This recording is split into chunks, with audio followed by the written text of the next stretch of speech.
أعوذ بالله من الشيطان الرجيم. بسم الله الرحمن الرحيم. وإذ قلنا للملائكة اسجدوا لآدم فسجدوا إلا إبليس كان من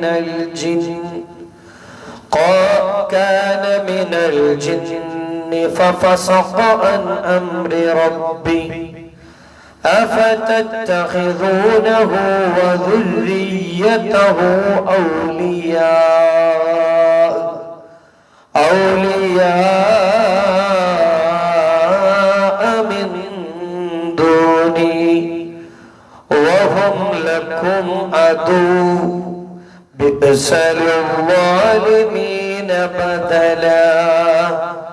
صدق الله العلي العظيم. മദ് ചെയ്യേണ്ട ചില രംഗങ്ങൾ വരുന്ന ഒരായത്താണിത്. ലിൽ മലായിക, മദ്ദക്ഷരവും ഹംസും ഒരു കലിമത്തിൽ വന്നാൽ മദ് മുത്തസിൽ 6-7 ഹർക്കത്തിന്റെ കതിർ നീട്ടണം അല്ലേ? മലായിക. അതേപോലെ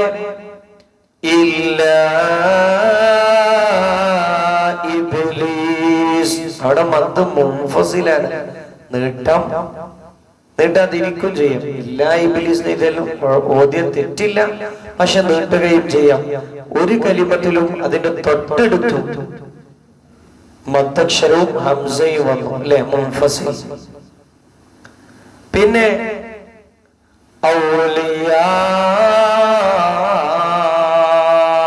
അവിടെ മദ് മുത്തസില നീട്ടണം. അല്ലാഹു നമുക്ക് അക്ഷരശുദ്ധിയോടെ വൃത്തിയായി തജ്വീദ് അനുസരിച്ച് ഓതാനുള്ള തൗഫീഖ് നൽകട്ടെ. ഇവിടെ ഖുർആനിൽ അല്ലാഹു പലപ്പോഴും റിപ്പീറ്റ് ചെയ്ത് പറയുന്ന ഒരു സംഭവമാണിത്. ഖുർആനിൽ എത്രയോ സ്ഥലങ്ങളിൽ ഈ ഒരു വിഷയം, ഈ ഒരു ആയത്തുമായി ബന്ധപ്പെട്ട ചർച്ച ഇങ്ങനെ കേട്ടിട്ടുണ്ട്. നമ്മളെന്നെ ഓതുമ്പോ നമുക്ക് തന്നെ പരിചയമുള്ള ഒരു ആയത്താണല്ലേ,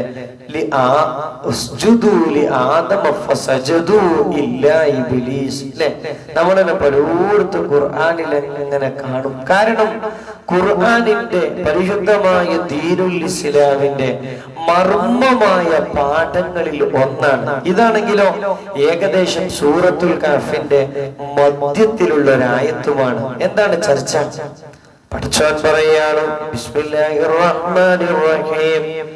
വഇദ് ഖുൽനാ, നാം പറഞ്ഞ സന്ദർഭം. ഖുൽന ഖാഫാണ്. വഇദ് ഖുൽനാ, നാം പറഞ്ഞ സന്ദർഭം നിങ്ങൾ ഓർക്കുക. ആരോട്? ലിൽ മലായിക, അല്ലാഹു മലായികത്തീങ്ങളോട് പറഞ്ഞ സന്ദർഭം. എന്ത്? ഉസ്ജുദു മലായികത്തിസ്ജുദു. കൂട്ടി ഓതുമ്പോ മലായികത്തിസ്ജുദു. മലായിക നിർത്തിയാലോ ഉസ്ജുദു. എന്താണ് അല്ലാഹു പറഞ്ഞത്? വഇദ് ഖുൽനാ ലിൽ മലായികത്തിസ്ജുദു. മാലാഖരോട് അല്ലാഹു പറഞ്ഞു, ഒരു സുജൂദ് ചെയ്യ്. ആർക്ക്? ആദം നബി അലൈഹിസ്സലാം. അവടച്ചോനെ ആദമിനല്ലാതെ അല്ലാഹ്ക്കല്ലാതെ സുജൂദ് ചെയ്യാൻ പറ്റുമെന്ന് ചിന്തിക്കേണ്ട. അല്ലാഹ് പറഞ്ഞാൽ ചെയ്യാം. അല്ലാഹ് പറഞ്ഞത് ആർക്ക് സുജൂദ് ചെയ്യാൻ? ആദമിന് സുജൂദ് ചെയ്യാൻ അലൈഹിസ്സലാം. ഇവിടെ ഉലമായി ചേർത്ത് വെക്കുന്ന ഒരു സംഭവമുണ്ട്. ഇദാ ഖറഅ ഇബ്നു ആദം, ആദം സന്തതി ഓതിക്കഴിഞ്ഞാൽ അസ്സജദ, സജദന്റെ ഒരുപാട് ആയത്ത് ഖുർആനിലുണ്ട്. എത്ര സ്ഥലത്തുണ്ട്? സജദയുടെ ആയത്ത് 14 സ്ഥലത്ത് സജദയുടെ ആയത്തുണ്ട്. അവിടെ നമ്മള് സുജൂദിന്റെ ആയത്ത് ഓതി കഴിഞ്ഞാൽ നമുക്കൊക്കെ അറിയുന്നതാണിത്. ഒരുപാട് അവിടെ നമ്മള് സജദന്റെ ആയത്ത് ഓതി സുജൂദ് ചെയ്താൽ അള്ളാന്റെ അടിമ സുജൂദ് ചെയ്താൽ ശൈത്താൻ ഒരു മൂലക്ക് തടുക്കും. എന്നിട്ടോ ഫബക, അവനെങ്ങനെ കരയാൻ തുടങ്ങും. യഖൂലു, അവൻ പറയും, യാ വൈല, എന്തൊരു നാശമേ. ഉമിറ ഇബ്നു ആദം ബിസ്സുജൂദ്, ആദം സന്തതി സുജൂദ് ചെയ്യാൻ കൽപ്പിക്കപ്പെട്ടു. ഫസജദ, അപ്പൊ സുജൂദ് ചെയ്തു. ഫലഹുൽ ജന്ന, അവൻ സുജൂദ് ചെയ്തതുകൊണ്ട് അവനിക്ക് സ്വർഗ്ഗമുണ്ട്. എന്നാൽ വഉമിർതു, ഞാനും കൽപ്പിക്കപ്പെട്ടു ബിസ്സുജൂദി, സുജൂദ് കൊണ്ട്. പക്ഷേ ഫഅബൈതു, പടച്ചോൻ പറഞ്ഞപ്പോ ഞാൻ സുജൂദ് ചെയ്തില്ല. ഫലിന്നാർ, എനിക്ക് നരകമാണല്ലോ ഉള്ളത് എന്ന് പറഞ്ഞ് പിശാച് കരഞ്ഞുകൊണ്ടിരിക്കുന്നതാണ്. എപ്പോ? സജദന്റെ ആയത്തോടെ നമ്മൾ സുജൂദ് ചെയ്താൽ അല്ലാഹു തൗഫീഖ് നൽകട്ടെ. അപ്പൊ ആദമിന് സുജൂദ് ചെയ്യാൻ പറഞ്ഞപ്പോ ഫസജദു, എല്ലാ മാലാഖരും സുജൂദ് ചെയ്തു. ഇല്ലാ ഇബ്ലീസ്, ആരോഗ്യ ലഅനത്തുല്ലാഹി അലൈഹി. നമ്മൾ ആവേശത്തിൽ ചെല്ലേണ്ടതാണ്. ഇബ്ലീസ് എന്ന് കേൾക്കുമ്പോ ലഅനത്തുല്ലാഹി അലൈഹി, അല്ലാഹു തൗഫീഖ് നൽകട്ടെ. എന്താ അർത്ഥം? ലഅനത്തുല്ലാഹി അലൈഹി, പിശാചിന്റെ മേൽ അല്ലാഹുവിന്റെ ശാപം ഉണ്ടാവട്ടെ. ഇബ്ലീസ് മാത്രം സുജൂദ് ചെയ്തില്ല. ആരാണ് ഇബ്ലീസ്? കാന മിനൽ ജിന്ന്, ജിന്നുകളിൽപ്പെട്ട ആളായിരുന്നു. പക്ഷേ ജിന്നിൽപ്പെട്ടതാണെങ്കിലും മലായികത്തോടൊപ്പം ജീവിച്ച ജിന്നിൽപ്പെട്ടതായിരുന്നു. മാലാഖരൊന്നടങ്കം സുജൂദ് ചെയ്തു. കൂടെയുണ്ടായിരുന്ന ഇബ്ലീസ് മാത്രം സുജൂദ് ചെയ്തില്ല. ഫഫസഖ അൻ അംരി റബ്ബി, അല്ലാഹുവിന്റെ ഓർഡറിനെ തൊട്ട് ഓനണ്ട് മാറി നിന്നു. എന്താ കാരണം എന്നറിയോ? പിശാചി ഇബ്ലീസ് ലഅനത്തുല്ലാഹി അലൈഹി തന്റെ മെറ്റീരിയൽ വ്യൂ, ഭൗതികമായ വ്യൂ, തന്റെ സാധാരണ യുക്തി കൊണ്ട് ചിന്തിക്കാൻ തുടങ്ങി. ഞാൻ എങ്ങനെ ആദമിന് സുജൂദ് ചെയ്യാം? ആദം സൃഷ്ടിക്കപ്പെട്ടത് കളിമണ്ണെന്ന, ഞാനോ തീയിൽ നിന്നുമാണ്. മണ്ണാണോ തീയാണോ വലുത്? മറ്റേ ഭൗതിക ചിന്തയാണത്. അള്ളാഹു കാത്തിരക്ഷിക്കട്ടെ. ആ ചിന്തകളൊക്കെ അങ്ങനെ എത്തുക. ഭൗതികമായിട്ട് അവൻ ചിന്തിക്കാൻ തുടങ്ങി. ഞാൻ തീയിൽ നിന്നാണ്, ആദമോ മണ്ണിൽ നിന്നാണ്. അപ്പൊ ആരാ നല്ലത്? ഞാനാണല്ലോ ആദമിനേക്കാൾ നല്ലവൻ. പടച്ചോൻ പറഞ്ഞില്ല പോടാ പുറത്തു. അള്ളാഹു കാത്തിരക്ഷിക്കട്ടെ. അങ്ങനെ നമ്മൾ ഭൗതികമായ വിഷയങ്ങളുടെ പേരിൽ ഒരിക്കലും എന്റെ വീടാണല്ലോ അവനേക്കാൾ നല്ല വീട്, എന്റെ വാഹനമാണല്ലോ അവനേക്കാൾ നല്ല വാഹനം, എന്റെ തറവാട്, എന്റെ എഡ്യൂക്കേഷൻ, ഇതൊന്നും ചിന്തിക്കല്ലേ. ആരാണ് നമ്മുടെ കൂട്ടത്തിലെ ഏറ്റവും നല്ലവൻ? ഇന്ന അക്രമക്കും ഇൻദല്ലാഹി അത്ഖാക്കും. അല്ലാഹു തൗഫീഖ് നൽകട്ടെ. ഏറ്റവും കൂടുതൽ തഖ്വ. തഖ്വ എന്ന് പറഞ്ഞാൽ എന്താ? ഹറാമ് ചെയ്യാതിരിക്കലല്ല. ഞാൻ അങ്ങനെ പോയാൽ ഹറാമിലെത്തുമല്ലോ, എന്നാ പിന്നെ അത് പോകാതിരിക്കലാണ് തഖ്വ. അല്ലാഹു തൗഫീഖ് നൽകട്ടെ. മായൂസിലു ഇലൽ ഹറാമി ഹറാം. ഒരു സംഗതി പഴയ കാലത്തൊക്കെ നമ്മുടെ ഉസ്താദുമാര് ടെലിവിഷൻ കൊണ്ടുവെക്കുമ്പോ പറയും, ടെലിവിഷൻ എന്ന ആ സാധനത്തിന് പ്രശ്നമുള്ളതുകൊണ്ടല്ല, ടി.വി. എന്നൊക്കെ പറയണേ, അത് ആ സാമഗ്രിക്ക് പ്രശ്നമുള്ളത് കൊണ്ടല്ല. അത് വീട്ടിൽ എത്തിക്കഴിഞ്ഞാൽ പിന്നെ അത് ഹറാമിലേക്ക് പോയി കഴിഞ്ഞാൽ ആ കൊണ്ടുവരൽ തന്നെ ഹറാമാണ്. മകന് മൊബൈൽ ഫോൺ വാങ്ങിക്കൊടുത്തു, മോനത് ഹറാമിലേക്ക് പോകുമെന്ന് ഉറപ്പുണ്ടെങ്കിൽ വാങ്ങിക്കൊടുക്കൽ തന്നെ ഹറാം. എവിടുന്ന്? ജംഉൽ ജവാമി, ഇസ്ലാമിന്റെ ഫിഖ്ഹിന്റെ ഉസൂലാണത്, അസ്ലാണത്. ഒരു സംഗതി കൊണ്ട് ഹറാമിലേക്ക് പോകുന്ന ഉറപ്പാണ്. ഇനി മോൻക്ക് വാങ്ങിക്കൊടുക്കലല്ല, ഞാൻ മൊബൈല് വാങ്ങിക്കഴിഞ്ഞാൽ ഉറപ്പാണ് ഹറാം എന്നുണ്ടെങ്കിൽ ആ വാങ്ങൽ തന്നെ ഹറാമാണ്. അല്ലാഹു കാത്തിരക്ഷിക്കട്ടെ. അത് നമ്മൾ മനസ്സിലാക്കുക. നമ്മൾ ആ ചിന്ത പാടില്ല. ഞാനാണ് വലിയവൻ. ഏതർത്ഥത്തിൽ ചിന്തിച്ചാലും പിശാചിന്റെ കൂട്ടുകെട്ടായി പോകും. അല്ലാഹു കാത്തിരക്ഷിക്കട്ടെ. അതുകൊണ്ട് നമ്മൾ നല്ല ഗൗരവത്തിൽ ആലോചിക്കുക. എന്തിനാ ഖുർആൻ ഈ സംഭവം ഇങ്ങനെ ആവർത്തിച്ച് പറയും? എത്ര സ്ഥലത്താണ്? ഒന്നാമത്തെ പോയിന്റതാണ്. ഒന്നാമത്തെ പോയിന്റ് നമ്മുടെ യുക്തി കൊണ്ട് അളക്കുന്നതല്ല ഇസ്ലാം. അതാണ് ഒന്നാമത്തെ പാഠം. ബുദ്ധിപരമായി നോക്കുമ്പോ നമുക്ക് ചിലത് വലുത് ചിലത് ചെറുതെന്ന് തോന്നും. അതല്ല, ഇസ്ലാം എന്ന് പറഞ്ഞാൽ അള്ളാഹു പറഞ്ഞത് കേൾക്കലാണ്. അല്ലെങ്കിൽ നിങ്ങൾ ആലോചിച്ച് നോക്കി, നമ്മൾ കുറച്ച് പഠിക്കും, മുറിമുക്കൻ മുറിവൈദ്യൻ ആളെ കൊല്ലുന്നതാണ്, കുറച്ച് പഠിക്കും, അതനുസരിച്ച് ഡയലോഗ് പറഞ്ഞു കഴിഞ്ഞാൽ എല്ലാം തകർന്നു പോകും. ഇവിടെ അള്ളാഹ്ക്ക് സുജൂദ് ചെയ്യരുതെന്ന് മാത്രം പഠിച്ചാൽ പഠിച്ചോനെ അള്ളാഹ്ക്ക് സുജൂദ് ചെയ്യേ, ഇത് അള്ള പറഞ്ഞിട്ടാ, അള്ള പറഞ്ഞിട്ട് സുജൂദ് ചെയ്യണം. അള്ള പറഞ്ഞിട്ടാണ് ആദമിന് സുജൂദ് ചെയ്യുന്നത്. അത് ദീൻ മുഴുവനായി പഠിക്കണം. അള്ളാഹു തൗഫീഖ് നൽകട്ടെ. ഒന്നാമത്തെ പാഠം അതാണ്. രണ്ടാമത്തത് ഈ ചിന്തയെ പാടില്ല. ഞാനല്ലേ ഓനേക്കാൾ വലിയ ചിന്ത തന്നെ വരരുത്. അള്ളാഹു തൗഫീഖ് നൽകട്ടെ. അതിനൊക്കെ റസൂല് അത്ര കഷ്ടപ്പെട്ടു എന്നറിയാം സല്ലല്ലാഹു അലൈഹി വസല്ലം. ആ ചിന്ത വരാതിരിക്കാൻ നമ്മുടെ മഹാന്മാരൊക്കെ എത്ര കഷ്ടപ്പെട്ടു. ഒരിക്കൽ പോലും ഞാനാണല്ലോ വലിയവൻ എന്ന ചിന്ത വരാതിരിക്കാൻ അള്ളാഹു നമുക്ക് തൗഫീഖ് നൽകട്ടെ. ഏതായാലും പിശാചിനോട് അള്ളാഹു സ്വർഗ്ഗത്തിൽ നിന്ന് പുറത്തു പോവാൻ പറഞ്ഞു. അപ്പൊ അള്ളാഹുവിനോട് പിശാച് ചോദിച്ചു, ഞാൻ പുറത്തൊക്കെ പോവാം, പക്ഷെ എനിക്ക് കുറച്ചുകൂടെ കാലം നീട്ടിത്തരും, എന്നെ അങ്ങനെ പെട്ടെന്ന് മരിപ്പിക്കരുത്, എനിക്ക് കുറച്ച് കാലം നീട്ടിത്തരും. എന്തിനാണ് പിശാച് ചോദിച്ചത്? ഈ അടിമകളെ മുഴുവൻ വഴികേടിലാക്കാൻ ഒരു പരീക്ഷണമായി അള്ളാഹു അവന്റെ ആയുസ് നീട്ടി അവൻ നമ്മളെ കേടുവരുത്താനായി കാത്തിരിക്കണം. അള്ളാഹു കാത്തിരിക്കട്ടെ.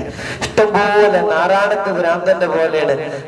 ആ കല്ലിങ്ങനെ മേലോട്ട് കയറ്റി കൊണ്ടുപോയിട്ട് നാരായണത്ത് ഭ്രാന്തൻ ആ കല്ലാണ്ട് ഉരുട്ടി വീഴും. ഇതേപോലെയാണ് നമ്മൾ ഇഷ്ടംപോലെ നന്മ ചെയ്യും, ഒരൊറ്റ വാക്കിന്റെ പേരിൽ അത് മുഴുവനാണ് നഷ്ടപ്പെടുന്നു. എന്നിട്ട് അവനിങ്ങനെ കൊട്ടിച്ചിരിക്കും. അള്ളാഹു കാത്തിരിക്കട്ടെ. ഇവിടെ മകൾ പറയുന്നുണ്ട് സംഭവം. അള്ളിർണീന്ന് പിശാചാണ് പറഞ്ഞത്. പിശാച് പറഞ്ഞിട്ട് അള്ള കൊടുത്തിട്ടുണ്ടെങ്കിൽ പാപികളായ നമ്മൾ ദുആ ചെയ്താലും അല്ലാഹു സ്വീകരിക്കും.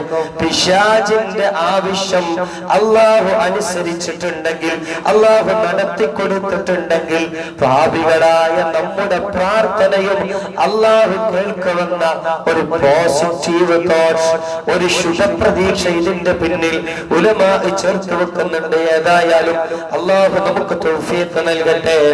വലഉഹദിയന്നഹും അജ്മഈൻ. പിശാച് എന്ന അള്ളാഹുവിനോട് നടത്തിയ ഒരു ഡയലോഗ്, അല്ലാഹ് നിന്റെ അടിമകളെ മുഴുവൻ ഞാൻ വഴികേടിലാക്കും. ഒരു സ്ഥലത്ത ഒരു വഴികേടിലാക്കാൻ വേണ്ടി ഞാൻ കാത്തിരിക്കും. അള്ളാഹു കാത്തിരക്ഷിക്കട്ടെ. അവിടെ ചേർത്തു ഇല്ല ഇബാദത്തുൽ മുഖ്ലിസീൻ. പഠിച്ചോനെ എനിക്ക് തൊടാൻ പറ്റാത്തത് നിന്റെ മുഖ്ലിസീങ്ങളായ അടിമകളെയാണ്. അല്ലാഹു ഭാഗ്യം നൽകട്ടെ. പിശാച് അടുക്കാതിരിക്കാനുള്ള ഒരു പ്രധാനപ്പെട്ട ആയുധം ആബിദാവുക എന്നുള്ളതല്ല, മുഖ്ലിസുമാവുക, ആത്മാർത്ഥതയുള്ള അടിമയാവുക. ആത്മാർത്ഥതയോടെ ഇബാദത്ത് ചെയ്താൽ പിശാച് അവിടെ കടുക്കൂല. അല്ലാഹു തൗഫീഖ് നൽകട്ടെ. അപ്പൊ നിങ്ങൾ 4 റക്അത്ത് നിസ്കരിക്കണമെങ്കിൽ 40 വട്ടം ആലോചിക്കണം, ഇത് അല്ലാഹ്ക്കന്നല്ലേ. അതാണ് ഇഖ്ലാസ് എന്ന് പറഞ്ഞാൽ. അല്ലാഹു തൗഫീഖ് നൽകട്ടെ. നമ്മൾ ഒരു റക്അത്ത് നിസ്കരിക്കുന്നുള്ളൂ, പക്ഷെ 10 വട്ടം ആലോചിക്കണം, ഇത് അല്ലാഹ്ക്കന്നല്ലേ. നമ്മൾ ഒരു 50,000 കൊടുക്കാണ്, ചിന്തിക്കണം, പിന്നെ ചിന്തിക്കണം, ഇത് അല്ലാഹ്ക്കന്നല്ലേ. നമ്മളൊരു പ്രോഗ്രാം നടത്താം, ചെറിയൊരു മജ്ലിസ്, ചിന്തിക്കണം, ഇത് അല്ലാഹ്ക്ക് തന്നെയല്ലേ. അതാണ് ഇല്ലാ ഇബാദക്കൽ മുഖ്ലിസീൻ. നിന്റെ ഇഖ്ലാസുള്ള അടിമയിലേക്ക് എനിക്ക് ഒരിക്കലും എടുക്കാൻ കഴിയൂല. പ്രധാനതാണ് ആബിദാകുന്നതോടുകൂടെ മുഖ്ലിസായി മാറുക. അല്ലാഹു തൗഫീഖ് നൽകട്ടെ. പിശാചിനെ പുറത്താക്കിയപ്പോ പിന്നെ പിശാച് പണിയെടുക്കാൻ തുടങ്ങി. എങ്ങനെയെങ്കിലും ആദമിനെയും സ്വർഗ്ഗത്തിൽ നിന്ന് പുറത്താക്കണം. അലൈഹിസ്സലാം ഹവ്വായിനെയും റളിയല്ലാഹു അൻഹായെയും സ്വർഗ്ഗത്തിൽ നിന്ന് പുറത്താക്കണം. ഇവിടെ നമ്മൾ വലിയ പഠിക്കേണ്ട ഒരു പാഠമുണ്ട്. അല്ലാഹു ആദം നബി അലൈഹിസ്സലാമിനോടും ഹവ്വാ റളിയല്ലാഹു അൻഹായോടും പറഞ്ഞു, ഈ സ്വർഗ്ഗത്തിൽ നിങ്ങൾക്ക് എന്തും കഴിക്കാം, ഒരു മരത്തേക്ക് മാത്രം ഒരു മരത്തിലെ പഴം കഴിക്കരുത് എന്ന് പറയുന്നതിന്റെ പകരം വലാ തഖറബാ ഹാദിഹി ഷജറ, ഈ മരത്തിലേക്ക് നിങ്ങൾ അടുക്കുക പോലും ചെയ്യരുത്. അല്ലാഹു തൗഫീഖ് നൽകട്ടെ. അടുത്തു കഴിഞ്ഞാൽ ഇങ്ങനെ അടുത്തപ്പോ പിശാചുള്ളിൽ വസ്വാസ് ഉണ്ടാക്കി കൊടുത്തു. അല്ലാഹു നമ്മളെ കാത്തുരക്ഷിക്കട്ടെ. അതുകൊണ്ട് നമ്മുടെ മർമ്മം തെറ്റ് ചെയ്യാതിരിക്കാന്നല്ല, തെറ്റിലേക്ക് അടുക്കാതിരിക്കാം. അടുത്തു കഴിഞ്ഞാൽ വസ്വാസ് വരും. അല്ലാഹു കാത്തുരക്ഷിക്കട്ടെ. നമ്മൾ എപ്പോഴും മനസ്സിലാക്കി 4 ഇമാം ഫഖ്റുദ്ദീൻ റാസി റഹ്മത്തുള്ളാഹി അലൈഹി പറയുന്നുണ്ട്, 4 വസ്വാസുകളാണ് ശൈത്താൻ ഇബ്ലീസ് നമ്മുടെ ഉള്ളിൽ ഇങ്ങനെ ഇടുക. ഒന്നാമത്തെ വസ്വാസ് ഏതാ? കുഫ്ർ. കുഫ്ർ എന്ന് പറഞ്ഞാൽ അല്ലല്ല, ദൈവമൊന്നുമില്ല, ഒക്കെ വെറുതെ പറയാണ്. ടീം ഹാരിഫ് ഹുസൈൻ, അല്ലാഹു കാത്തുരക്ഷിക്കട്ടെ. അങ്ങനെ ഉണ്ടല്ലോ ഇസ്ലാമിനെ വിമർശിക്കുന്ന ആളുകൾ. ഇപ്പൊ അവന്റെ ഒരു ലാസ്റ്റ് ക്ലിപ്പ്, ഒരു ഷോട്ട് കണ്ടു ആരിഫ് ഹുസൈന്റെ. അവൻ പറയാണ്, അവൻ ഇസ്രായേലോ അവിടെ പോയപ്പോ ജൂതന്മാര് വുളു എടുക്കണത് കണ്ടു. ജൂതന്മാര് നമ്മളെ വുളുവല്ല, ചെറിയൊരു വുളു.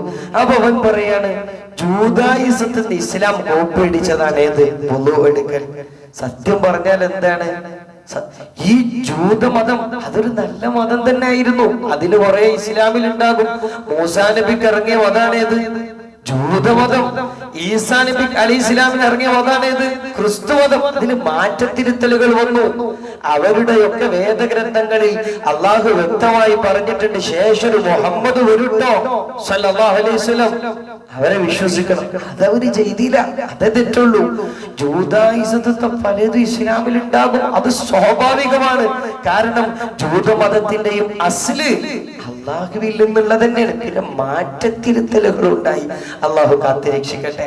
അപ്പൊ ഇത് യുക്തിവാദം കയറി കഴിഞ്ഞാൽ പിന്നെ കാണുന്നതും കേൾക്കുന്നതും ഒക്കെ പൊട്ടത്തരാണല്ലോ, അങ്ങനെ തോന്നും. അള്ളാഹു കാത്തുരക്ഷിക്കട്ടെ. നമുക്കിത് തെളിവാണ്. നല്ലൊരു മതത്തിന്റെ തുടർച്ചയാണ് ഇസ്ലാം. ഇസ്ലാമിന് അടിസ്ഥാനമുണ്ട്. ഇത് അങ്ങനെ പോയാൽ ആദം നബിയിലേക്ക് എത്തും. എല്ലാ പ്രവാചകന്മാർക്കും ഓരോ നിസ്കാരം ഉണ്ടായിട്ടുണ്ടല്ലോ. എല്ലാ ചിലർക്ക് സുബ്ഹി മാത്രമായിരുന്നു, ചിലർക്ക് ളുഹറായിരുന്നു, ചിലർക്ക് ഇശാ ആയിരുന്നു. എല്ലാം കൂടെ കിട്ടിയാർക്ക്? മുഹമ്മദ് മുസ്തഫ സല്ലല്ലാഹു അലൈഹി വസല്ലം. അതുകൊണ്ട് ആദം നബിൻ്റെത് കോപ്പി അടിച്ചതാണ് മുത്തനബി എന്ന് പറഞ്ഞാൽ വലിയ അർത്ഥമുണ്ടോ? സല്ലല്ലാഹു അലൈഹി വസല്ലം. എല്ലാം അല്ലാഹു പറഞ്ഞു കൊടുക്കുന്നതാണ്. അപ്പൊ ഇത് കേറുകയാണ് യുക്തിവാദം. അതന്നെ കുഫ്ർ. കുഫ്ർ എന്ന് പറഞ്ഞാൽ അള്ളാഹുവിനെ നിഷേധിക്കാം. ഇത് ഇവിടെ നമ്മൾ ചിന്തിക്കേണ്ടത്, നമുക്ക് ഫോണുണ്ട്, ഒരുപാട് ക്ലാസ്സുകൾ കേൾക്കാം. പക്ഷെ ഖുർആൻ പറഞ്ഞത് എന്താണ്? ലാ തഖറബാ ഹാദിഹി ഷജറ, ഈ മരത്തിലേക്ക് അടുക്കരുത്. നമ്മൾ ചിലപ്പോൾ എന്താവും, ഇസ്ലാം ശരിക്ക് പഠിക്കാതെ യുക്തിവാദം ഇങ്ങനെ പഠിക്കാൻ തുടങ്ങും. പഠിച്ചവനെ വസ്വാസ് വരും. അള്ളാഹു കാത്തുരക്ഷിക്കട്ടെ. ഒരു വലിയ സ്ഥാപനത്തിൽ പഠിച്ച ഒരു പയ്യൻ യുക്തിവാദത്തിലേക്ക് പോയി. അവന്റെ ഹിസ്റ്ററി പഠിച്ചപ്പോ അവൻ ട്രെയിൻ യാത്രയിലൊക്കെ പോകുമ്പോ കുറച്ച് യുക്തിവാദികളുമായിട്ട് സമ്മതിച്ചിട്ടാണ് സ്ഥിരമായിട്ട് പോവുക. സംസാരിച്ച് അതിലാണ്ട് വിട്ടുപോയി. അല്ലാഹ് എന്താ പറഞ്ഞത്? അടുത്തു പോകരുത്, അടുത്തു പോകരുത്. അള്ളാഹു നമ്മളെ കാത്ത് രക്ഷിക്കട്ടെ. പക്ഷെ നമുക്ക് ഇസ്ലാം മൊത്തം പഠിച്ചു കഴിഞ്ഞാൽ ചിലപ്പോ ദഅവത്ത് നടത്താൻ വേണ്ടിട്ട് അങ്ങ് പഠിക്കേണ്ടി വരും. സയ്യിദുനാ ഉമർ റളിയല്ലാഹു അൻഹു സുറിയാനി ഭാഷ പഠിക്കട്ടെ എന്ന് ചോദിച്ചു. റസൂൽ പറഞ്ഞു പഠിക്കണ്ടെന്ന് പറഞ്ഞു. പഠിക്കണ്ടെന്ന് പറഞ്ഞു. സുറിയാനി പഠിക്കണ്ടെന്ന് പറഞ്ഞു. കുറച്ചു കാലം കഴിഞ്ഞ് അതേ റസൂൽ തന്നെ പറഞ്ഞു ഇനി പഠിക്കണട്ടോ. എന്തേ?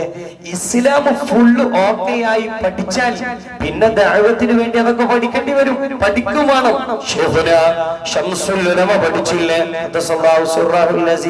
ഇത് നമ്മളെന്താണ് മുറി വൈദ്യന്മാരെ കുറച്ച് അവിടെ ഇവിടെ പഠിച്ചിട്ടുള്ളൂ. എന്നിട്ട് പിന്നെ യുക്തിവാദം ചെക്ക് ചെയ്യാൻ അതിൽ പോയി പോകും. അല്ലാഹു കാത്തിരക്ഷിക്കട്ടെ. അടുക്കരുത്. അടുക്കുകയാണെങ്കിൽ ഇസ്ലാം ആയത്തിൽ പഠിച്ചിട്ട് വേണം അടുക്കാൻ. എന്നാലും ഹിദായത്ത് വേണം. അല്ലാഹു നിലനിർത്തി തരട്ടെ. രണ്ടാമത്തെ വസ്വാസ് ഒന്ന് കുഫ്റാണ്. ഇതിങ്ങനെ ഇടും. നമ്മുടെ കുട്ടികൾക്ക് പണ്ടൊക്കെ നമ്മൾ അള്ളണ്ടൊക്കെ ചിന്ത വരുമ്പോ നമ്മൾ മണ്ടു പഠിച്ചോനെ അങ്ങനൊക്കെ ഞാൻ ചിന്തിക്കണം. നമുക്ക് പേടിയാണ്. ഇന്നത്തെ കുട്ടികൾ അങ്ങനെ ഇരുന്ന് ചിന്തിക്കാൻ ഉണ്ടോ എന്നിട്ട് യുക്തിവാദിനോടെ ചർച്ച ചെയ്യുന്നത് റിസർച്ച് ചെയ്യാണ്. അതിൽ പെട്ടുപോവാണ്. അല്ലാഹു കാത്തുരക്ഷിക്കട്ടെ. എന്നാ അതിലേക്ക് അടുത്ത് മുഴുകിപ്പോയി. രണ്ടാമത്തത് കുഫ്ർ കഴിഞ്ഞാൽ പിന്നെ ഷിർക്കാണ്. ഷിർക്ക് എന്ന് പറഞ്ഞാൽ നമ്മളുടെ പുതിയ കാലത്ത് നമുക്ക് അതിനിങ്ങനെ ശിർക്ക് എന്ന് പറഞ്ഞാൽ നമുക്കറിയത് അള്ളാഹു അല്ലാത്തതിനെയൊക്കെ ആരാധിക്കും. അള്ളാഹു കാത്തുരക്ഷിക്കട്ടെ, അള്ളാഹു കാത്തുരക്ഷിക്കട്ടെ എന്ന് പറയാം. എല്ലാം ശരിയാണെന്ന് തോന്നുന്നു. ചില മുസ്ലിങ്ങൾക്ക് തന്നെ ഉണ്ട് സർവമത സത്യവാദം, എല്ലാം ശരിയാണ്. അള്ളാഹു കാക്കട്ടെ. അതങ്ങനെ കൂടുമ്പോ നമുക്കും തോന്നിപ്പോകും. അള്ളാഹു കാത്തുരക്ഷിക്കട്ടെ. അതുകൊണ്ടാണ് അള്ളാഹ് പറഞ്ഞത്, നിങ്ങൾ ശിർക്ക് വെക്കരുതെന്നല്ല, ശിർക്കിലേക്ക് അടുത്തു പോകരുത്, കുഫ്രിലേക്ക് അടുത്തു പോകരുത്, ശിർക്കിലേക്ക് അടുത്തു പോകരുത്. പോയാൽ ആ വസ്വാസം നമ്മളിലും ഇങ്ങനെ വരും. അല്ലാഹു കാത്തിരക്ഷിക്കട്ടെ, അല്ലാഹു കാത്തിരക്ഷിക്കട്ടെ. തൗഹീദ് ലാ ഇലാഹ ഇല്ലല്ലാഹ് മുഹമ്മദുർ റസൂലുള്ളാഹ് സ്വല്ലല്ലാഹു അലൈഹി വസല്ലം. അല്ലാഹു നമുക്ക് തൗഫീഖ് നൽകട്ടെ. ഫഖറുദ്ദീൻ റാസി റഹ്മത്തുള്ളാഹി അലൈഹി പറയുന്നു, ഏതൊരു മനുഷ്യന്റെയും ഉള്ളിൽ പിശാചിടുന്ന ഒന്നാമത്തെ വസ്വാസ് കുഫ്റാണ്, അല്ലാഹ്നില്ല എന്ന് പറയാം. രണ്ടാമത്തത് ശിർക്കാണ്, അല്ലാഹുവിന്റെ ഒപ്പം വേറെ ആരെങ്കിലും ഉണ്ടോ? അല്ലാഹു കാത്തിരക്ഷിക്കട്ടെ. ഇസ്ലാമും ശരിയാണ്, എല്ലാം ശരിയാണ്, അല്ലാഹു കാക്കട്ടെ. മൂന്നാമത്തത് ബിദ്അത്താണ്, പുത്തനാശയങ്ങൾ, പുത്തനാശയം. നിങ്ങൾ ആലോചിച്ച് നോക്കി, നമ്മുടെ സുന്നത്ത് ജമാഅത്തിന്റെ പള്ളിയിൽ തന്നെ കുറെ ബിദ്അത്ത്, അതിലെന്തൊക്കെ ശരിയുണ്ടോ എന്നൊരു തോന്നൽ. അല്ലാഹു പറഞ്ഞു, ലാ തഖറബാ ഹാദിഹി ഷജറ, വസ്വാസ് ഉണ്ടാകുന്നതിലേക്ക് അടുക്കരുത്. ഇപ്പൊ നോക്കി, ബറാഅത്ത് ദിനം വന്നു. പഠിച്ചോനെ, ബറാഅത്തിന്റെ അന്നെന്താ പുണ്യമായ രാവിലെ 3 യാസീൻ ഓതുന്നു, സൂറത്തു ദുഹാൻ ഓതുന്നു, പ്രാർത്ഥിക്കുന്നു. ഇതിലൊക്കെ എന്താ തെറ്റുള്ളത്? ഇതിലൊക്കെ എന്താ? നമ്മുടെ മുൻഗാമികളൊക്കെ കാണിച്ചെന്നല്ലേ. ഇത് യൂട്യൂബിലേക്ക് അടുത്ത് ഇത് കേട്ട് കേട്ട് കേട്ട് അന്നിപ്പോ ഒരു 3 യാസീൻ വേണോ, അന്നൊരു ദുഹാന് വേണം. ഈ ആനക്കുഴിക്കരുന്നൊരു ചെറുപ്പക്കാരൻ പറഞ്ഞ, ഇതൊക്കെ മുസ്താമാര് വെറുതെ ഉണ്ടാക്കിയാല് പ്രിയപ്പെട്ട ഞങ്ങൾക്ക് എന്ത് കിട്ടാനായില്ലേ? ഉസ്താദ്മാർക്ക് എന്ത് കിട്ടാനാ? പള്ളിയിൽ എല്ലാരും കൂടി വിളിച്ച് 3 യാസീൻ, ഞങ്ങൾക്കെന്താ? ഞങ്ങൾക്ക് അതേ സാധാ ചോറ്, എല്ലാവർക്കും ഉള്ളു പായസം ചെയ്ത് അതന്നെ ഉള്ളൂ. പിന്നിപ്പോ എന്താ? പ്രത്യേകിച്ചൊന്നുമില്ല. ഇതൊരു പുണ്യമാണ്. ഒരു നല്ല ദിവസം ഒരു 3 യാസീൻ ഓതുന്നതിൽ എന്ത് തെറ്റാണുള്ളത്? യാസീനും മഹത്വമില്ലേ? വളരെ പുണ്യമായ മഹത്വമല്ലേ? ശേഷം നമ്മൾ ദുആയല്ലേ ചെയ്യുന്നത്? ഇതിങ്ങനെ കേട്ട് കേട്ട് കേട്ട് കേട്ട് അതിലൊക്കെ ശരിയുണ്ട്. അതാണ് നമ്മുടെ മുൻഗാമികൾ അടുത്തു പോകരുതേ എന്ന് ആദ്യമേ നമുക്ക് ഫത്വ പറഞ്ഞു തന്നത്. അല്ലാഹു നമ്മളെ കാത്തിരക്ഷിക്കട്ടെ. അപ്പൊ 3ഉം പേടിക്കണം, കുഫ്റും പേടിക്കണം, ശിർക്കും പേടിക്കണം, ബിദ്അത്തും പേടിക്കണം. അല്ലാഹു കാത്തിരക്ഷിക്കട്ടെ. ഇനിയിപ്പോ നമ്മൾ അൽഹംദുലില്ലാ ബാഹ്യമായിട്ടൊക്കെ ഇതിന്ന് രക്ഷപ്പെട്ടവരാ. ഉള്ള അല്ലാഹ്ക്കേ അറിയുള്ളൂ. കുഫ്റില്ല, ശിർക്കില്ല, ബിദ്അത്തില്ല. അല്ലാഹു അങ്ങനെ ആക്കി തരട്ടെ. എന്നാൽ നമ്മുടെ ഉള്ളിലേക്ക് പിശാച് നിക്ഷേപിക്കുന്ന ഒരു വലിയ വസ്വാസുണ്ട്. അത് ഫിസ്ഖാണ്. ഫിസ്ക് എന്ന് പറഞ്ഞാൽ തമ്മാടിത്തരം. ഒരു തെറ്റ് ചെയ്താൽ എന്താ? അല്ലാഹു പുറത്തരൂലേ? അല്ലാഹു തൗവാബല്ലേ? അല്ലാഹു മാപ്പയ്യൂല. എങ്ങനെ ഉള്ളൂന്ന് തോന്നിപ്പിക്കും, എന്നിട്ട് തെറ്റ് ചെയ്യിപ്പിക്കും, പിന്നെയും ചെയ്യിപ്പിക്കും, പിന്നെയും ചെയ്യിപ്പിക്കും. അങ്ങനെ കാഫിറായി ചത്തുപോകും. അല്ലാഹു കാത്തിരക്ഷിക്കട്ടെ. മനസ്സിലായോ? നമുക്കൊക്കെ തോന്നലങ്ങനെ, ഒന്നും കൂടെ കണ്ടാലെന്താ, ഒന്ന് രുചിച്ചാലെന്താ, ഒന്ന് നോക്കിയാലെന്താ, തൗബ ചെയ്താ പോരെ, ഒന്ന് പൊട്ടിക്കരഞ്ഞ് ദ്വാരുന്നാ പോരെ. ആരാണ് ഈ വഴല് പറയുന്നത്? ഈ തൗബയുടെ വഴല് പറയുന്നത് മാലാഖരാണെന്ന് വിശ്വസിക്കരുതേ. ഉള്ളിൽ നിന്ന് പിശാച് നടത്തുന്ന വഴലാണ്. തൗബ ചെയ്താൽ പോരെ. അല്ലാഹു റഹ്മാനല്ലേ? ഒന്നും കൂടെ ആയാലെന്താ? അല്ലാഹു നമ്മളെ കാത്തുരക്ഷിക്കട്ടെ. അതുകൊണ്ട് ഈ 4 വസ്വാസും വരാതിരിക്കണമെങ്കിൽ ചെയ്യാതിരുന്നാ പോരാ, ആ വിഭാഗത്തിലേക്ക് അടുക്കാനേ പാടില്ല. യുക്തിവാദികളൊപ്പം അങ്ങനെ കൂടിയാൽ നമ്മളിലും അത് വരും. അല്ലാഹു കാത്തിരക്ഷിക്കട്ടെ, അല്ലാഹു കാത്തിരക്ഷിക്കട്ടെ. നല്ല ബോധപൂർവം നമ്മൾ മനസ്സിലാക്കണം. കാരണം നമ്മൾ ആരും ഇസ്ലാം പൂർണ്ണമായി പഠിച്ചിട്ടില്ല. പഠിക്കുന്നവരുണ്ടാകും. പഠിച്ചു കഴിഞ്ഞാൽ ഇതൊക്കെ നമുക്ക് റിസർച്ച് ചെയ്യാമായിരുന്നു. ശരിയും തെറ്റും. ഉമർ റളിയല്ലാഹു അൻഹുവിനോട് ബൈബിള് പഠിക്കരുത് എന്ന് പറഞ്ഞത് പിന്നെ കുറച്ച് ഞാൻ പഠിക്കാനും പറഞ്ഞു. എന്തേ? ഉമർ തങ്ങൾ ഇസ്ലാം പൂർണ്ണമായി പഠിച്ചു. അള്ളാഹു തൗഫീഖ് നൽകട്ടെ. അതുകൊണ്ട് പടച്ചോൻ ചോദിക്കാണ്, നിങ്ങൾ പിശാചിനെയും പിശാചിന്റെ സിൽബന്ദികളെയും സന്താനങ്ങളെയും ആക്കുകയാണോ ഔലിയാ മിൻ ദൂനി, എന്നെ കൂടാതെ പിശാചിനെയാണോ നിങ്ങളെ സഹായത്തിന് വിളിക്കുന്നത്? പച്ചക്ക് റബ്ബ് പറയുകയാണ്, വഹുവലക്കും അദൂ, ആ പിശാചുകളെ ശത്രു എന്നിട്ടോ ഉറപ്പിച്ചു വെച്ചോളി. പിശാചിനെ ആലോചിച്ചിരിക്കാനല്ല, ഒരു ബോധമാണ്. പഠിച്ചോനെ അത് പിശാചാണ്, മോന്റെ ശത്രുവാണ്. ഉള്ളിൽ നിന്ന് ഇങ്ങനെ തോറ്റ് വരുമ്പോ ചിന്തിക്കണം, പിശാചിന്റെ വയറ് തുടങ്ങിയിട്ടുണ്ട്, അവരെന്റെ ശത്രുവാണ്. ാലിമീങ്ങൾക്ക് പിശാചി എത്ര മോശക്കാരനായ പകരമാണ്. അള്ളാഹു കാത്തിരക്ഷിക്കട്ടെ, അള്ളാഹു കാത്തിരക്ഷിക്കട്ടെ. മനുഷ്യന്റെ 6 ഭാഗങ്ങൾ: ഒന്ന് മേൽഭാഗം, താഴ്ഭാഗം, വലത്, ഇടത്, മുന്നേ, പിന്നെ. ഈ 6 ഭാഗങ്ങളിൽ 4 ഭാഗത്തിലൂടെയും പിശാച് കയറും. പിശാചെന്ന് പറഞ്ഞതാണ് പടച്ചോനെ, ഞാൻ എന്റെ അടിമകളുടെ ചാരത്തേക്ക് ചൊല്ലും. മുമ്പിലൂടെ, പിന്നിലൂടെ, വലതു ഭാഗത്തിലൂടെ, ഇടത് ഭാഗത്തുകൂടെ. തക്കം കിട്ടിയ വരാൻ കാത്തുക. അള്ളാഹു കാത്തിരക്ഷിക്കട്ടെ, അള്ളാഹു കാത്തിരക്ഷിക്കട്ടെ, അള്ളാഹു കാത്തിരക്ഷിക്കട്ടെ. എന്നാൽ മുകളിലൂടെ പിശാചി വരില്ല. കിതാബുകളിൽ കാണും. എന്താ കാരണം? അള്ളാഹു മഅബൂദായ അള്ളാഹു ആബിദായ അടിമയിലേക്ക് അടുക്കുന്ന അവന്റെ റഹ്മത്ത് ഇറങ്ങുന്ന സ്ഥലം മുകൾ ഭാഗം വരില്ല. താഴ്ഭാഗം എന്ന് പറഞ്ഞാൽ അത് സുജൂദിന്റെ കേന്ദ്രമാണ്. ആബിദായ മനുഷ്യൻ മഅബൂദായ അള്ളാഹുവിലേക്ക് അടുക്കുന്ന സമയം സ്ഥലം, അതിലൂടെയും പിശാച് വരില്ല. ബാക്കി മുഴുവൻ ഭാഗത്തിലൂടെയും പിശാചിന്റെ ശർറുണ്ടായിരിക്കും. ഓരോരുത്തർക്കും ആരെ വഴി പിഴപ്പിക്കാൻ പിശാചുണ്ടാവും, നന്നാക്കാൻ മലക്കുണ്ടായിരിക്കും. അള്ളാഹു മാലാഖർക്കൊപ്പം നിൽക്കാനുള്ള ഭാഗ്യം നൽകട്ടെ. ഒരിടം ആയിഷ റളിയല്ലാഹു അൻഹയോട് ചൂടായപ്പോ മുത്തനബി ചോദിച്ചു, ആയിഷു, ഈറ വരികയാണോ, ദേഷ്യം വരികയാണോ? ആയിഷ ബീവി, അല്ല പിന്നെ എങ്ങനെ ചൂടാവാതിരിക്കാം? റസൂലുള്ളാഹി സ്വല്ലല്ലാഹി അലൈഹി വസല്ലം തങ്ങള് മറ്റൊരു ഭാര്യയുടെ വീട്ടിലേക്ക് പോയതാന്ന് തോന്നിയപ്പോ ദേഷ്യപ്പെട്ടതാണ്. എങ്ങനെ ഞാൻ ചൂടാവാതിരിക്കാം? റസൂലുള്ള ചോദിച്ചു, അഖദ് ജാഅക ശൈത്താനുകി, ആയിഷ നിന്റെ ശൈത്താൻ വന്നോ? അപ്പൊ ആയിഷ ബിബി, ഈ ശൈത്താൻ എന്റെ കൂടി ശൈത്താനുണ്ടോ? റസൂലുള്ള പറഞ്ഞു, ഇൻസാൻ, എല്ലാ മനുഷ്യനും ശൈത്താൻ. എന്നെ വേപ്പിക്കാനുണ്ട്, നിങ്ങളൊക്കെ വേപ്പിക്കാനുണ്ട്. ആയിഷ ബീവി ചോദിച്ചു, അപ്പൊ റസൂല് നിങ്ങളൊപ്പം ശൈത്താനുണ്ടോ? അപ്പൊ പറഞ്ഞു, അതെ. പക്ഷെ എന്റെ ശൈത്താനെ തൊട്ട് എന്നെ അല്ലാഹു കാത്തു. എന്റെ ശൈത്താൻ മുസ്ലിമായിരിക്കുന്നു. മുഹമ്മദ് മുസ്തഫ സല്ലല്ലാഹു അലൈഹി വസല്ലം. അല്ലാഹു നമുക്ക് ആ ബോധം നൽകട്ടെ. ആ ബോധം പഠിച്ചോനെ, ശൈത്താൻ വഴിപിഴപ്പിക്കല്ലോ, ശൈത്താൻ കേടുവരുത്തല്ലോ. അങ്ങാടിയിലേക്ക് ഇറങ്ങുമ്പോ, കല്യാണ വീട്ടിലേക്ക് പോകുമ്പോ, പോരെ പള്ളിയിലേക്ക് വരുമ്പോൾ പോലും ശൈത്താൻ വരുന്ന കാലമാണ്. അല്ലാഹു കാത്തുരക്ഷിക്കട്ടെ. എന്റെ നാട്ടിലൊരു ചെറുപ്പക്കാരൻ, അവന് സ്വലാത്ത് മജ്‌ലിസിൽ ഇരിക്കുക.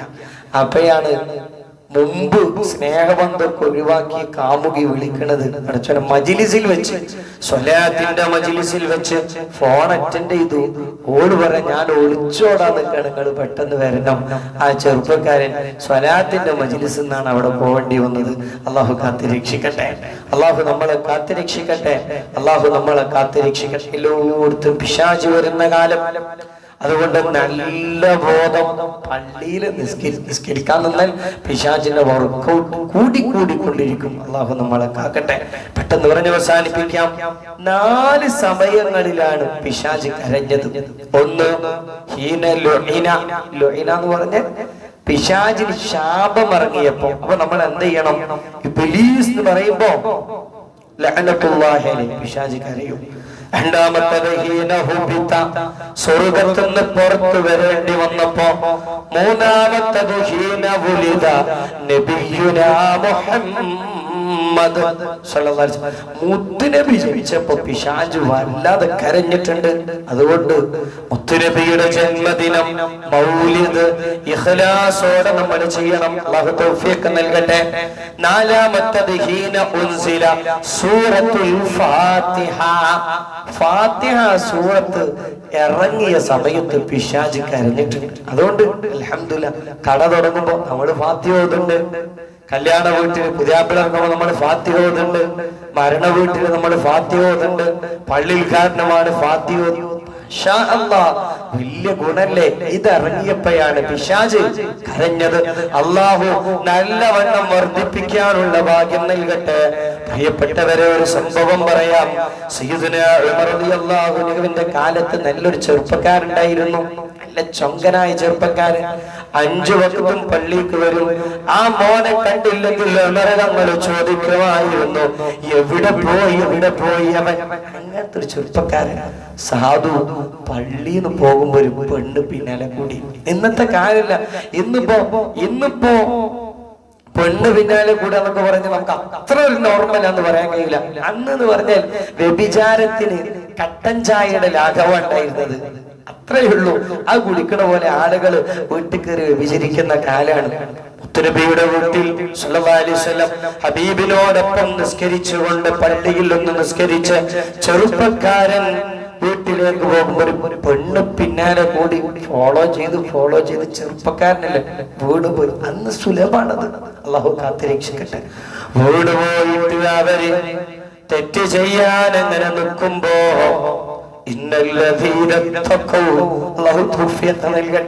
തഖ്വയാണ് പ്രധാനം. വ്യഭിചാരത്തിലുള്ള എല്ലാ സാധ്യതയും മുമ്പിൽ വന്നിട്ട് പച്ച ഹറാമ് ചെയ്യാൻ നിൽക്കുമ്പോ ഖുർആൻ പറഞ്ഞതുപോലെ ഇന്നല്ലദീന തഖൗ ഇദാ മസ്സഹും തായിഫും മിനശ് ശൈത്താൻ, ശൈത്താന്മാരിൽ നിന്നുള്ള ഒരു വിഭാഗം വന്ന് മുത്തഖീങ്ങളെ സ്പർശിക്കുമ്പോ അവർ അല്ലാഹുവിനെ ഓർക്കും. അല്ലാഹു തൗഫീഖ് നൽകട്ടെ, അല്ലാഹു തൗഫീഖ് നൽകട്ടെ. തെറ്റുകൾ വിളിക്കാതെ അതിഥിയായി വരുന്ന കാലാണ്. തഖ്വ ഉണ്ടോ ആ സമയത്ത് അല്ലാഹുവിനെ ഓർമ്മ വരും. ഈ ചെറുപ്പക്കാരൻ നല്ലേക്ക് നിസ്കരിക്കുന്ന ആളാണ്, വ്യഭിചാരത്തിനുണ്ട് ഓർത്തപ്പോ അല്ലാഹ് ആലോചിച്ചത് മാത്രല്ല, ബോധം കെട്ട് വീണു, ബോധം പോയി. ഈ വ്യഭിചരിക്കാൻ കൊണ്ടുപോയ പെണ്ണ് പേടിച്ചു. തന്റെ വേണ്ടപ്പെട്ടവരെ വിളിച്ചിട്ട് ബോധം കെട്ട ഇയാളെ പിടിച്ചു കൊണ്ടുപോയിട്ട് അവന്റെ വീടിന്റെ മുമ്പിലിട്ടു. ആ ചെറുപ്പക്കാരന്റെ വീടിന്റെ മുമ്പിലിട്ടു ഉമർ റളിയല്ലാഹുവിന്റെ കാലത്ത്. അപ്പയോ വീട്ടുമുറ്റത്ത് തന്റെ പ്രിയപ്പെട്ട പേരക്കുട്ടിയെ കാത്തു നിൽക്കുന്നുണ്ട് പ്രിയപ്പെട്ട വല്യുപ്പ. ചോദിച്ചു, എന്ത് പറ്റി? ഇവൻ അവിടുന്ന് കിട്ടിയതാന്ന് പറഞ്ഞു അവരിട്ടാണ്ട് പോയും ചെയ്തു. പിന്നെയോ ബോധം വന്നപ്പോ കുറച്ചു കഴിഞ്ഞ ചെറുപ്പക്കാരന് ബോധം വന്ന് വ്യഭിചരിച്ചിട്ടില്ല. അല്ലാ എന്ന് ആലോചിച്ചപ്പോ ബോധം കെട്ടതാണോ? അതാലോചിച്ചപ്പോ ആ ചെറുപ്പക്കാരൻ ബോധം കെട്ട്. പിന്നെ ബോധം വന്നപ്പോ വല്യുപ്പയാണ് മുമ്പിലുള്ളത്.